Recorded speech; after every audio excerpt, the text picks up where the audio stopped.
we think we're rock and roll, and then you meet a rock and roll band and you're like, maybe not.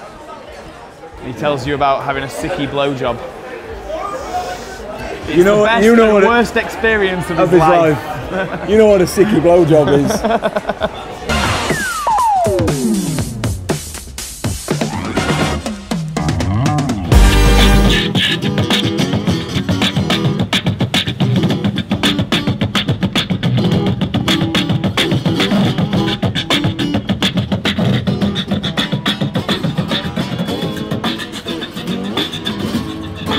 Human drum kit David Crow and vocalist and guitarist Andy Balcone make up this beautiful alliance, which is Heymoonshakers. From the streets to the stage, this dynamic duo have left their mark on the busking industry and are finding new ways to take their arts further. Separately travelling in New Zealand, and we met playing mini golf in a place where there's fuck all to do, and he just offered me for a beer. He had a guitar. We started playing and it was immediately fucking sick. Yeah, so after that we kind of went on down the road of playing on the streets and followed the East Coast down to Christchurch, and we were kind of pursuing a busking festival when we were down there, and it got a bit of media attention, but we were both travelling for different reasons, so in the end we ended up separating and then meeting again like 3 years later in Sweden.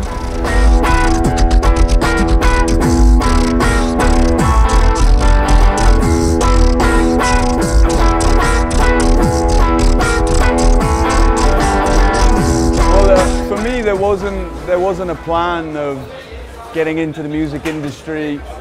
Like, after the first year of busking, I was making enough money to live a good life. So I was pretty set in my mind. I was just focusing on getting that particular show better. It was Andy that really wanted to push into the industry, create a band that nobody had seen before. And after a lot of pushing and playing shitty pizza restaurants and bars and stuff, we got an opportunity after a viral video to go to France. Yeah, well, the viral video was essentially from the street, and as a place to kind of hone your craft, the street is definitely like the place to kind of get that together. I mean, you've got to capture the audience as they're passing. It's not like when you play a show and the audience is there to see you. You have to have something that's going to capture people's attention. And you have to do multiple shows every day just to make a wage. So out of a default, you have to play hours and hours every day. So you don't even notice, but your craft is just leveling up all the time. You've got no comfort, no security. If there's rain, there's no money. So when there is a moment, you take every fucking moment.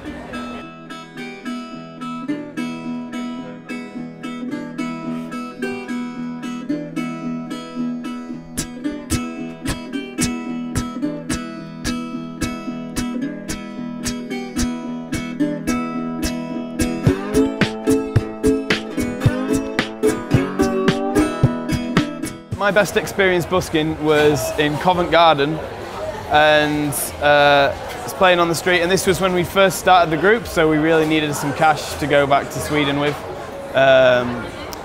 and playing a few songs, and then some fella chucks in a few quid. I look up and I go, "Cheers, Tony," and then I realised Tony Hawk had thrown me £2, and I'm a skateboarder, so for Tony Hawk to give me 2 quid, it was like a nod that I was on the right path. I made it! Yeah, not as a skateboarder, but as a musician, so yeah.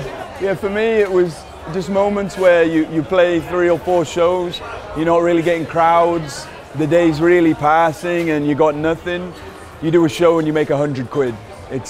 You don't know why, you don't know if it's you or the timing or the energy that you're delivering, but you've just made most of your day's wage. Yeah. And sometimes you just, like in Paris on Champs-Élysées, I've been playing all day, couldn't get more than 30 euros. This Arabic family, all dressed fucking beautiful, walked past, I think they'd never seen what I was doing before. She put 10 euros in, and I stopped my show and I was like, "Please take an album, it's 5 euros, like you gotta take an album." She's like, no. I was like, "Please, Take an album. It's a shitty album, but take it. I wrote it in the toilet. So I gave her the album and she walked away, and then her mother came back with 50 euros and put that in. And she's like, wow. Take the rain, leave it all, find a dream and take it all, and breathe the air, and taste the light. Now, as for none, my brother, we will stand here with pride, you and I. Saw him on Britain's Got Talent too, and then I realised after I'd met him that I'd seen him on Britain's Got Talent, and the idea of having a beatboxer as a percussionist was the idea I had when I saw Britain's Got Talent, and he was the dude that I met. The whole experience was awful. It was good to get, it was good publicity.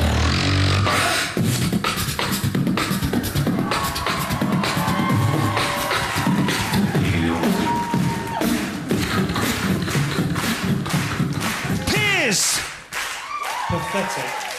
Going on Britain's Got Talent, I would advise people to just go in a different direction. It would be more rewarding, way longer work. You'd have to work harder to get to where you want. Like I did it, got 9 million views, so it opened a lot of doors. But I also had the stigma of being that beatboxer from that TV show.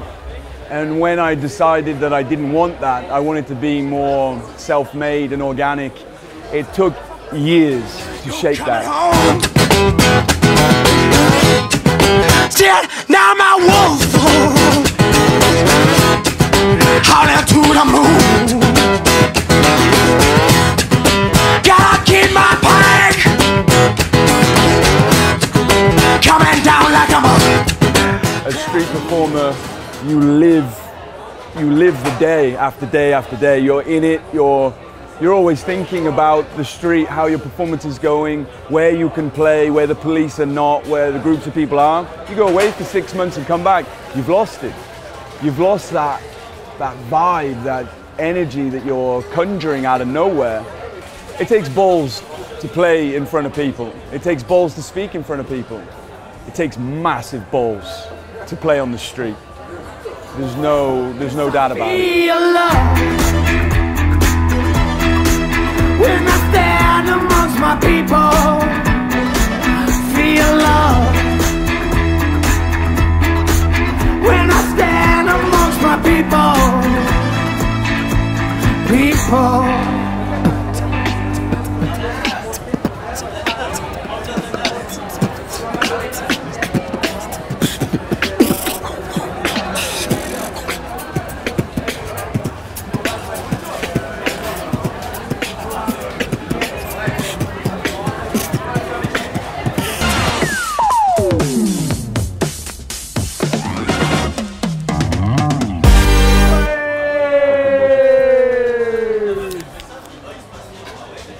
Remember to subscribe for celebrity interviews at Dukascopy Stars.